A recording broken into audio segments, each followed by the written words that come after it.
Et on termine ce tour de Bretagne par la locale de l'étape, Sandra Lenouvelle, porte-parole du collectif des Côtes d'Armor. Et je vais lancer un message aux jeunes qui doivent nous lire tout à l'heure un poème, de se rapprocher de l'estrade. Et Sandra, on t'écoute. Oui, merci. La locale de l'étape, pas tout à fait. Je vous rappelle qu'il y a une barrière linguistique qui fait que, pour autant, on est tous un petit peu différents. Merci d'être là si nombreux à l'Oudéac. Merci d'avoir répondu à notre appel lancé en commun, à l'appel des territoires.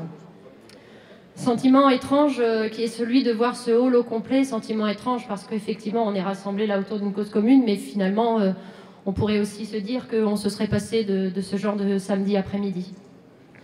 Un sentiment d'équilibre aussi qui est celui de trouver depuis ces quelques jours le dépassement des clivages et des postures partisanes. Il n'y a pas de doute à avoir, l'énergie concentrée cette semaine marque une étape importante et fédératrice. Le rendez-vous manqué, ça aurait été celui de ne pas répondre à la demande des professionnels de toutes les filières agricoles. Alors en introduction, on en a parlé, le collectif des élus locaux en soutien à l'agriculture et au territoire, CELSAT des Côtes d'Armor, CELSAT 22, il est la conséquence de la volonté des professionnels d'abord, de voir réunie la classe politique locale, active à ses côtés. Au lendemain de cette demande faite, début février, Thibaut Guignard a initié la réponse, à savoir celle de réunir les élus du département à Quessoy. 350 élus réunis, ils ont répondu au premier appel des territoires. Les préoccupations et les attentes sont partagées. Il faut que notre tissu économique local, quasi exclusivement basé sur l'agriculture, perdure au moins, se développe au mieux. Acteurs locaux, il n'est juste pas imaginable d'assister à la dégringolade, au décrochage des fondamentaux de notre organisation territoriale. Alors l'initiative lancée, le collectif repose aujourd'hui sur la volonté et le courage de tous ceux qui s'y impliquent, et cela de manière spontanée, sincère, et chacun avec ses convictions. Alors ça veut dire quoi, spontané, sincère et avec ses convictions? La plupart de ceux qui sont ici a vite compris. Revendiquons les communes rurales. Moi, je nous appelle les communes agricoles.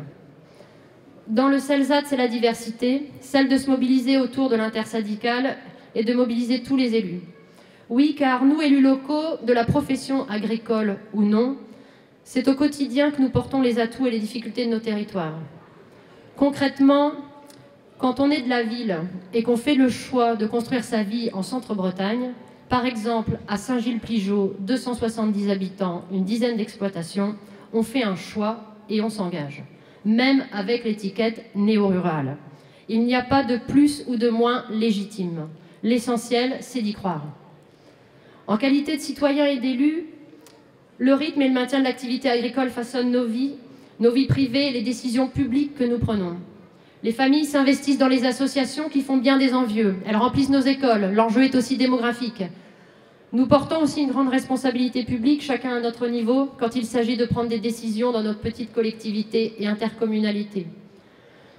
Les largeurs de chaussées, les chemins d'exploitation, le développement des réseaux, la gestion des sols, l'élaboration des documents d'urbanisme, le maintien des jeunes sur le territoire, bref, une pertinente phrase indienne résume bien la situation. Pour expliquer un brin de paille, il faut expliquer tout l'univers. L'univers a été décrit précédemment dans les prises de parole diverses. Si on est là, c'est qu'on est en phase sur le constat. De la survie de l'activité agricole dans sa diversité dépend de l'emploi local et le dynamisme de nos communes rurales. Alors l'avenir du CELSAT. Comme mes collègues élus des CELSAT voisins, j'ai entendu ces derniers jours quelques pistes, des propositions de travail et d'actions à mener en commun. Oui, bien sûr, car l'Oudéac, ce n'est pas un plan communication. Le discours de vérité, c'est celui aussi d'affirmer que chacun doit pouvoir continuer à s'investir tout en jugeant de la cohérence politique à venir. Optimiste, je crois qu'il y a vraiment une force pour la mobilisation, une place pour l'action collective et pacifiste, bien sûr. Donc en conclusion, à nous d'être constructifs pour accompagner à plus long terme, et je vais laisser la parole après pour la conclusion, pour accompagner à plus long terme notre économie agricole locale. Voilà les quelques mots que je souhaitais vous adresser. Vous savez que, en tant que coordinatrice, on ne peut que m'associer en fait à la satisfaction de vous voir là tous réunis ce soir. On sera à vos côtés encore, soucieux de défendre la cause rurale. Merci d'avoir répondu massivement à l'appel des territoires. Ce moment, c'est encore la preuve qu'en Bretagne, on sait innover et répondre présent. Croyez bien que nous mesurons en tout cas le niveau élevé de vos attentes. Enfin, une phrase et j'y tiens, sous peine justement de ne pas pouvoir rentrer au village ce soir. Je remercie ceux que j'ai vraiment, mais alors vraiment sollicité cette semaine pour la co-organisation. Je vous remercie et surtout n'imaginez pas que notre énergie s'éteint à l'Oudéac.